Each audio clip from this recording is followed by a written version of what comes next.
This is the 2019 Rolls-Royce Cullinan, and it is quite literally the Rolls-Royce of SUVs. It's Rolls-Royce's first endeavor into the SUV world that already includes models from brands like Lamborghini and Bentley and Alfa Romeo and Maserati.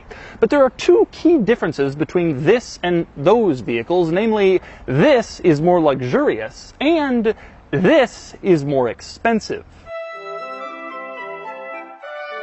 Just how expensive, we don't quite know. The Cullinan doesn't go on sale for a few more months, and so official pricing hasn't yet been announced. But the rumors suggest it will be priced somewhere between the Ghost and the Phantom, which means somewhere in the $300,000 to $400,000 range. That's a lot of money, but then the Cullinan is a lot of car. It rides on the Phantom's platform and uses the Phantom's engine, a twin-turbocharged V12 with 570 horsepower and 627 pound-feet of torque. I borrowed this Cullinan from O'Gara Coach here in La Jolla, California. This is the Rolls-Royce dealership here in the San Diego area, among other brands, and their showroom is truly a sight to behold. Now, O'Gara has this Cullinan temporarily from Rolls-Royce corporate, and it isn't on sale yet, and that means I can't yet drive it. But I will have a full driving review when the Cullinan goes on sale officially in the next few months. But just because I can't drive it doesn't mean I can't show you around it. So today I'm going to take you on a comprehensive tour of the Cullinan, which will almost certainly be the world's most expensive production SUV ever made. And I'm going to show you all of the quirks and features of the latest Ultra SUV. And for more of my thoughts on the Cullinan, click the link below to visit autotrader.com/oversteer, where I've also compiled a list of my favorite used, cheap, high-performance SUVs that are currently listed for sale on AutoTrader.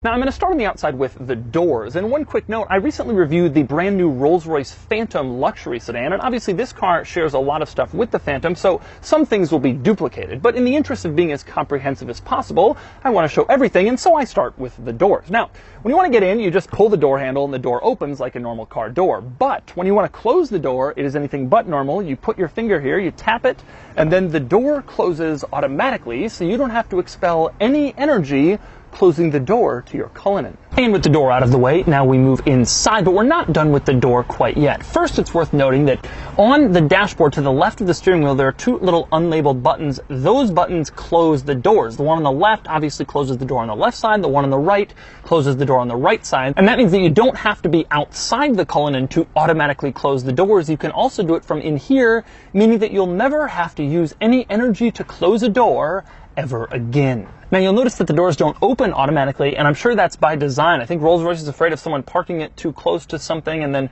power opening the door, and then it hits something and the person is very angry and they'll never buy a Rolls-Royce again. Anyway, moving on to another interesting part of the door. On the door panel itself, you can see it's obviously nice leather, very well executed, but the coolest part is that little Spirit of Ecstasy logo embossed into the leather in the door panel. Very high quality, very upscale. And next, moving on from the doors, obviously we must discuss the door sills, what you step over to get inside. You can see it's this very nice aluminum finish, and it says Cullinan on it in very nice high quality trim. Of course, it is also lighted. Now, interestingly, the door sill says Cullinan on all four doors. They didn't cheap out and not put Cullinan door sills in the back. So it's very high quality and it looks really cool regardless of where you're sitting. Now, interestingly, that is one of the only two places it says Cullinan in this entire interior. I'll get to the other one in just a second. But before I do, I probably should mention why it's called the Cullinan, which is kind of an odd name. It's named the Cullinan after the Cullinan diamond, which apparently is the world's largest flawless diamond, which was discovered in 1905. I guess that's an apt name to give to the largest Rolls-Royce. Now, our next nice feature comes just on the other side of the door sill, and that would be the floor mats. Look at these things. They are absolutely beautiful. They're these nice thick carpeting that you kind of just want to take off your shoes shoes and just stick your feet right in, or just put your face down and snuggle. And the floor mats aren't the only ultra high quality item in this interior, obviously. I'm going to mention a couple of other really high-end things that only the top level of luxury cars have. For example, the joystick to change the position of the mirrors. In your car, it's probably a little plastic dial. You just move it around and you change the mirrors. In this car, it's this upscale weighted aluminum joystick, and you move it to move the mirrors in a finer way than in a normal car. And how about the storage area right behind the center controls? You push the aluminum part to make that go down, but when you want to make it come back up, you don't have to manually move it up. You just press it in and then it automatically glides back into place, so you don't have to do any work yourself. Another incredibly high-end detail in this car, just like most cars, this one has dials for the climate control. You can change it to set how much air is coming out. What most cars don't have, however, is leather on the dials. This car has leather-wrapped climate control dials, just so every surface you touch is opulent. And if the leather on the climate control dials wasn't enough, how about the words they use to describe the fan speed? It's not low or high or 1, 2, 3, 4. Instead, it's max, high, medium, and soft. In the Cullinan, you don't turn the air down to low, you turn it to soft.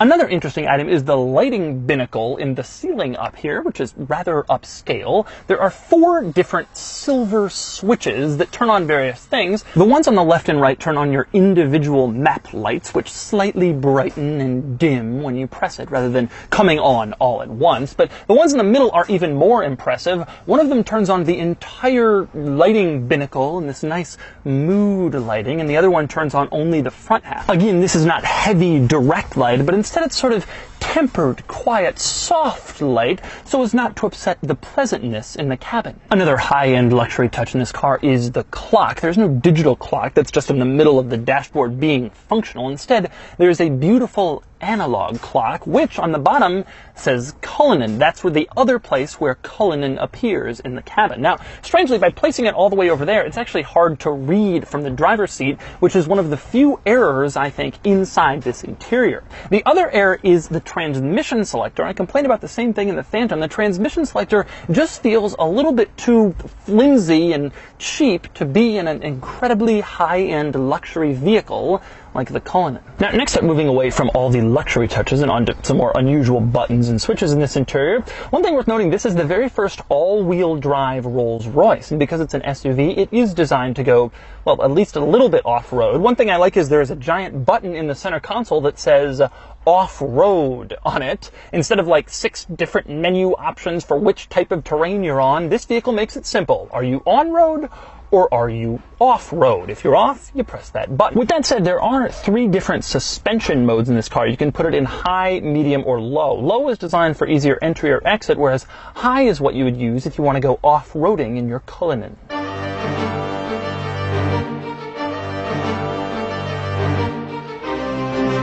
Our next interesting item, this vehicle has a panoramic sunroof, which is no surprise. Most high-end SUVs do. The interesting thing about this one is it opens incredibly far. It has probably the largest opening of any panoramic sunroof I've seen. In fact, I imagine when you're driving it, it probably feels a little bit like a convertible with the sunroof all the way open. Another interesting item in this car, if you want to change the temperature in virtually any other car, you set a certain temperature degree that you want your temperature to be at. In this vehicle, it still has these old school blue and red sliders. If you want more hot, you sort of slide it over so more red is visible, then it blows out more hot air. If you want more cold, you slide it over so more blue is visible, and then you get cool air. It's a very weird way to do it. It's a throwback to old Rolls-Royce models that used to do it this way, and Rolls-Royce still does it this way, even though virtually every other luxury car has gone to actual temperatures that you can set. Now, our next interesting item in this vehicle, obviously the Cullinan has heated seats, but it also has massaging seats. Now, many luxury vehicles have massaging seats, but this one has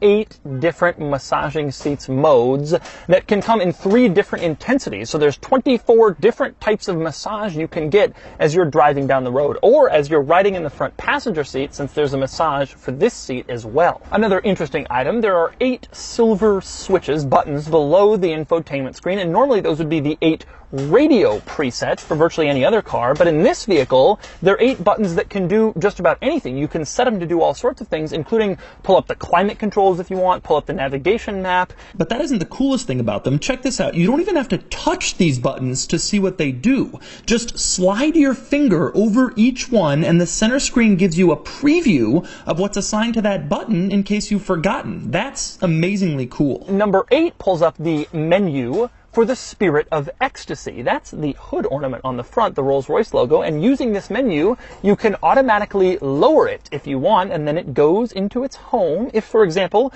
you're driving around in a high-crime neighborhood and you're worried someone might steal it. Once you're back in your own gated community, you go back into the infotainment system Spirit of Ecstasy menu, and you can make the Spirit rise back up automatically, so everyone knows you're in a Rolls-Royce. Now, since we've already started talking about that screen, it's worth noting there are a couple of interesting quirks in the Rolls-Royce infotainment system, one of which is that you can set the tailgate height. A few cars have this. Usually it's a little manual dial in the back of the tailgate. In this thing, it's in the infotainment system.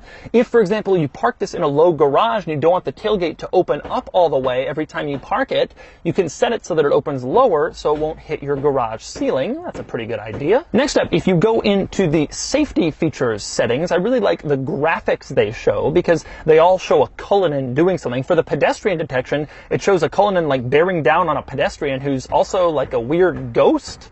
I don't know, it's kind of odd. Then you have your traditional lane departure warning, forward collision warning, and then you get down to blind spot detection, which is my very favorite because the little graphic that tries to explain blind spot detection for you has the Cullinan signaling a lane change, and it just keeps signaling and signaling as long as you stay on that menu. That is unusually good attention to detail. It's very impressive. Now, a little bit stranger thing this car has is a mode that it has in the infotainment system. That would be tire chains mode. If you have put tire chains on your Cullinan, you can go in and let the infotainment system know the vehicle is wearing tire chains. You're then limited to 30 miles an hour, and maybe the transmission behaves differently or it sends power differently. The weird thing is, who's ever going to put tire chains on a Cullinan?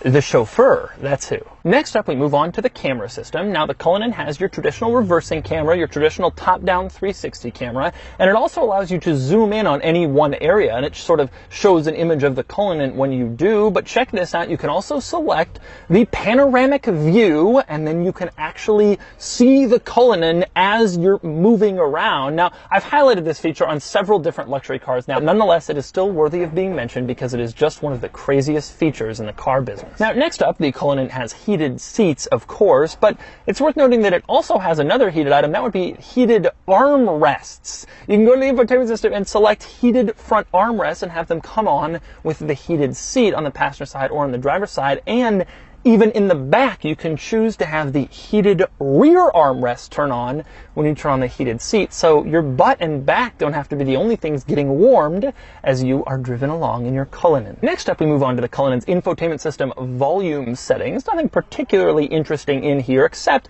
it allows you to change the chime volume. Now, that's not all that weird. A lot of cars let you do that, but the strange thing is, in this car, it's called the gong volume. That's kind of unusual, but my favorite thing about the gong volume setting is when you actually go in there to hear how loud or soft you want it, it plays the gong or the chime, and it is just the most pleasant, wonderful chime sound. That's the sound that goes on when your door is open or when your seatbelt isn't buckled, and it's so pleasant and serene, just like the Cullinan.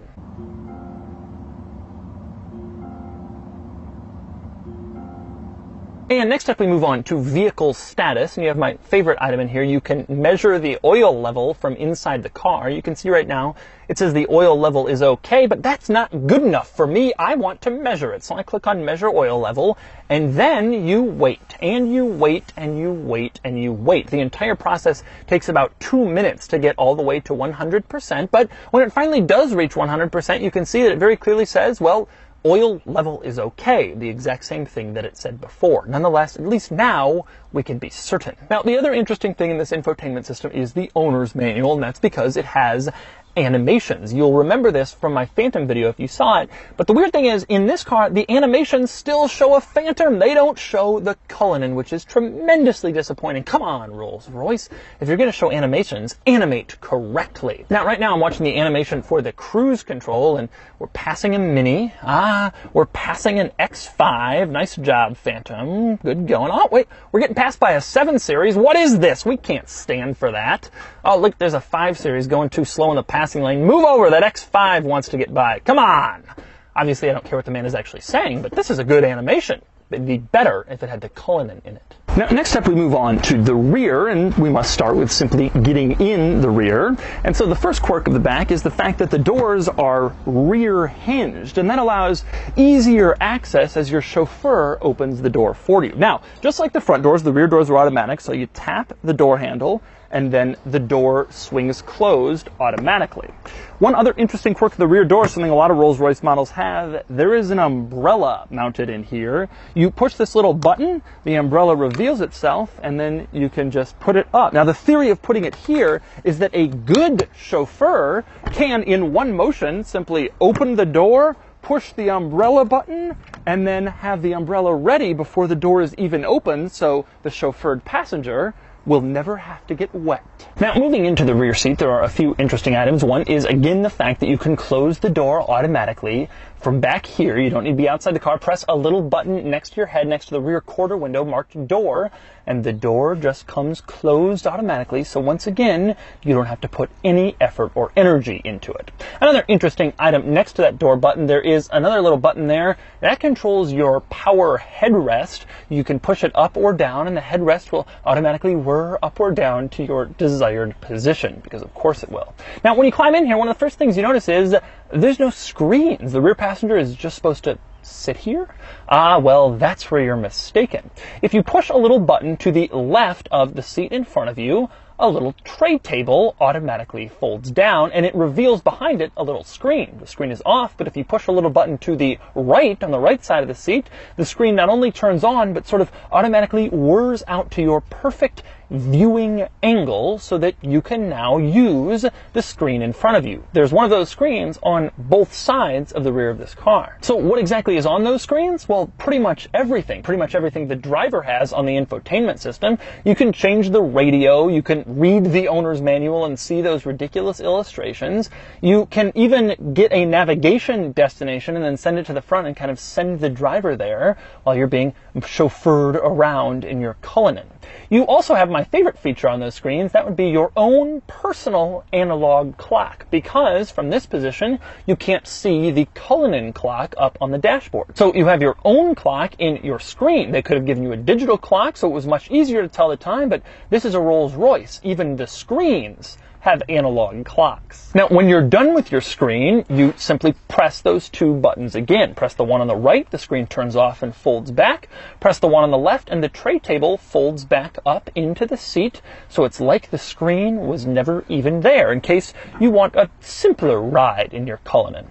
Now, a couple of other interesting things back here. One is the rear quarter window, which is absolutely massive. This vehicle is a little bit strange in that it doesn't have a window over the cargo area like most SUVs. Instead, Rolls-Royce has sort of brought that window forward so that it's directly next to you when you're sitting back here. The weird thing about that is when you put down the rear window, it's sort of way in front of you. It almost has sort of the profile or roofline of a London taxi. It's kind of strange. And then there's the fact that Rolls-Royce has gone to the same great lengths to make everything luxurious back here like they did up front. For example, even the vents that blow air to your feet when you're sitting back here from the climate controls, even they are finished in aluminum. Even though with the seats in their normal position, you'll probably never even see them. But just in case you do see them, Rolls-Royce had to finish them in aluminum because they wouldn't settle for anything but the finest.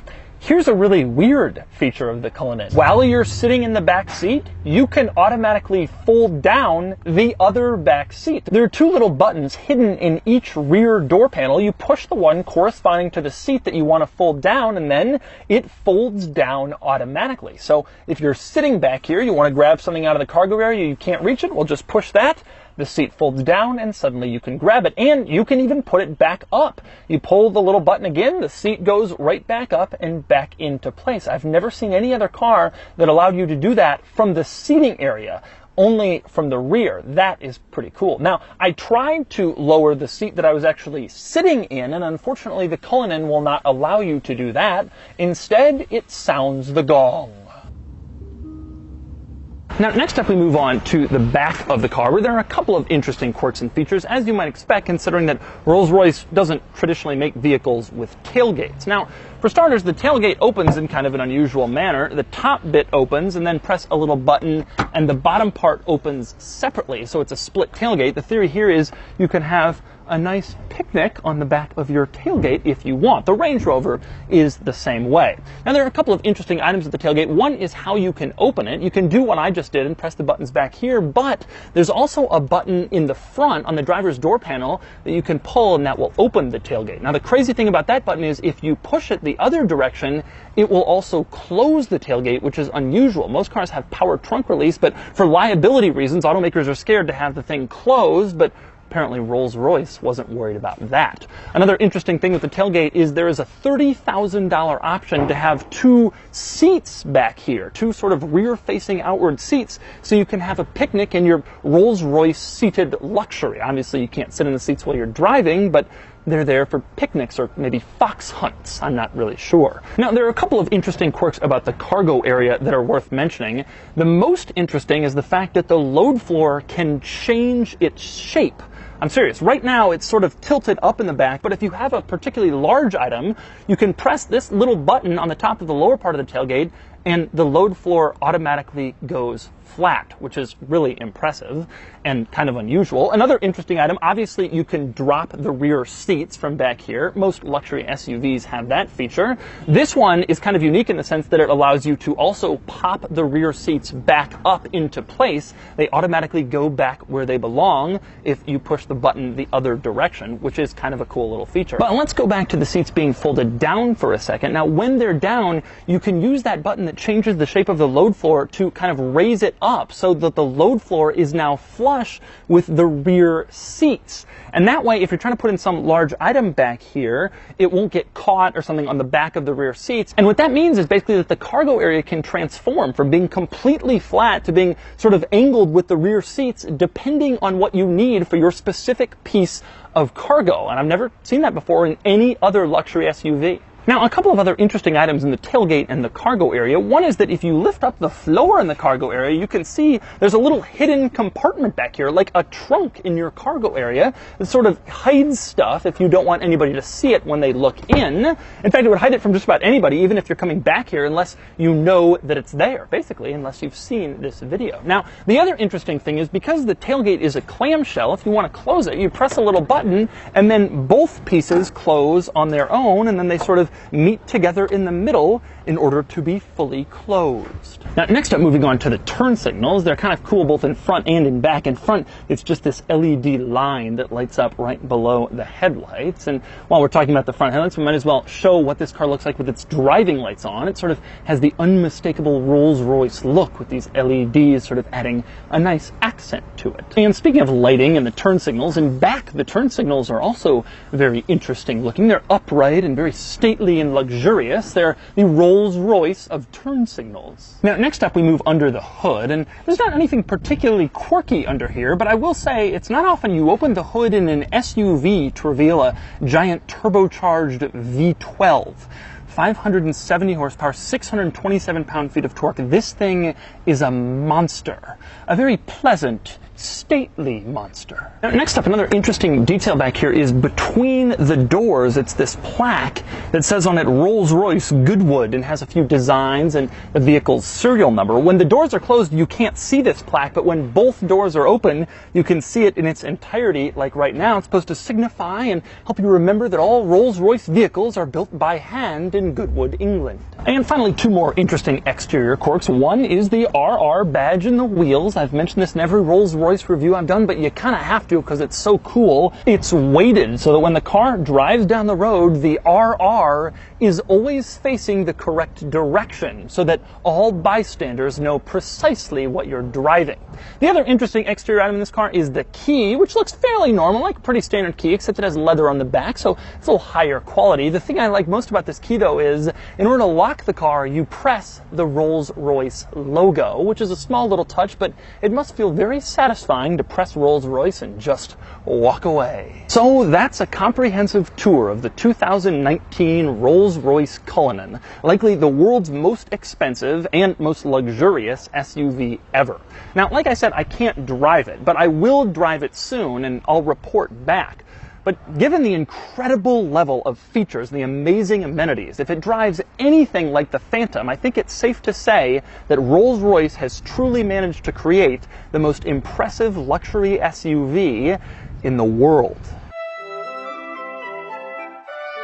Tour of the Cullinan, which is uncertain features of the world's tour of the Cullinan, which is undoubtedly the most production Cullinan, which will almost certainly be the most expensive. On that note, one of my favorite things to do with the Cullinan is because the seats are split folding, there's one button for the left side, one for the right side, you can hold down both buttons at once and play seat drag race. You ready? Okay, here we go, and they're off.